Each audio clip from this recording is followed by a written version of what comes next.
شاہ ولی اللہ صاحب لکھتے ہیں کہ میرے دایا نے کہا کہ میرا حال یہ ہے کہ میرے دل کو اللہ کے نبی صلی اللہ علیہ وسلم نے اپنے دل کے نیچے رکھ کر وہ تربیت دی ہے کہ اگر میں ایک نگاہ ڈالوں تو انسان تڑپ کر مر جائے، اور اگر میں چاہوں دوسری نگاہ ڈالوں تو وہ پھر جی کر کھڑا ہو جائے۔ اور پھر یہ صرف کہا نہیں بلکہ رحمت اللہ موچی درخت کے نیچے مسجد میں کھڑا ہوا تھا، آپ نے اس کے اوپر ایک نگاہ ڈالی اور وہ طرف کر زمین پر گر۔ جو شخص کہہ رہا تھا کہ اب ولی اللہ نہیں ہوتے، اس سے کہا دیکھ یہ شخص مر گیا یا زندہ ہے؟ اس نے دیکھنے کے تک کے بعد کہا حضور وہ مر گیا۔ تو تایا صاحب نے فرمایا کہ اگر تو کہے تو زندہ کر دوں۔ کہتے ہیں کہ ہاں اس شخص نے کہا حضور اس سے بڑی بات کیا ہو سکتی ہے؟ تو تایا نے نگاہ ڈالی دوسری اور وہ اٹھ کر کھڑا ہو گیا۔ تو معلوم ہوا ایک بات صرف ایک نمونے کے طور پر آپ، ورنہ ہزاروں ایسی باتیں ساری بنی۔ تب یہ معاملہ سمجھ میں آیا کہ اصلی بات وہی ہے، یہ امت چاہے ریگزار کے ذرات کی طرح سے پھیل جائے، لیکن ایمان سے کہیں دانا ہونے کے بعد پھر جو کیفیت ہے یہ تو اللہ کی رحمت ہے۔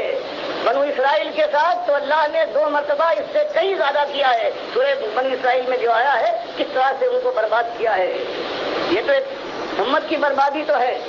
تو میرے بھائیوں یہ بات ہے، پھر وہ بات سمجھ میں آئی کہ اصلی بات کیا ہے، اور جب یہ بات سمجھ میں آئی ہے تو اس کے بعد ذہن صاف ہو گیا کہ بات وہی ہے، وہی قرآن و سنت کی بات، کہ وہی بات اٹھنا چاہیے، ایمان اصل ہے۔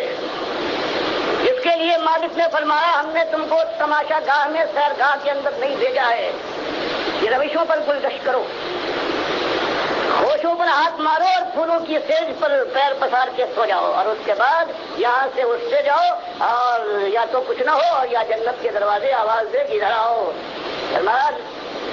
یہ بات نہیں بلکہ قرآن اور حدیث کے اندر تو یہ ہے کہ اللہ کے بندوں بڑی شدید آزمائش میں تم کو اللہ نے دنیا دے کر، دنیا کا سامان دے کر، خیر و شر کا راستہ کھول کر تم کو بڑی شدید آزمائش میں ڈالا ہے، اور وہ آزمائش یہ ہے کہ تم خالص اس کے بندے بن جاؤ، اس کے سامنے سر جھکا دو، اس کے فرما بردار بن جاؤ۔ وما خلقت الجن والانس الا لیعبدون۔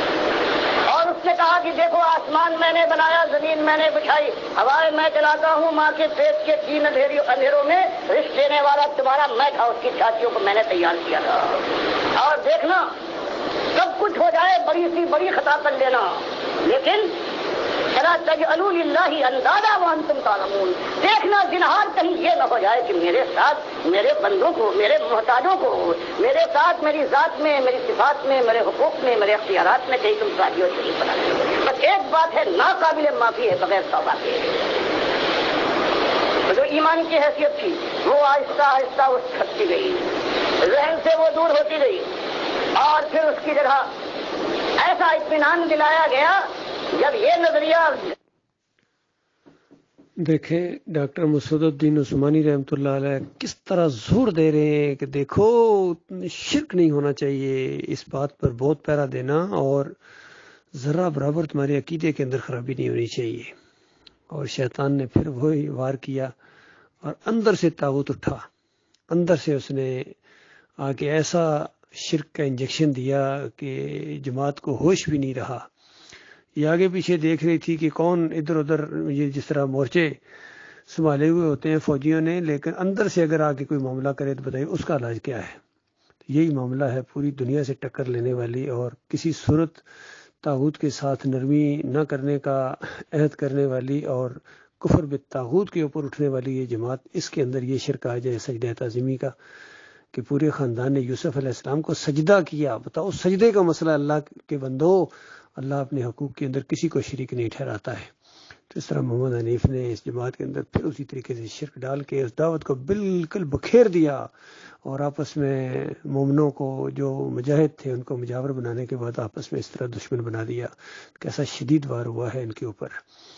بہرحال ایمان اصل ہے، اور ایمان کے اوپر بہت کم لوگ اب باقی رہ گئے ہیں ایمان خالص کے اوپر، جو ایک لمحے کے لیے بھی اس دعوت سے اب پیچھے نہیں ہٹے ہیں۔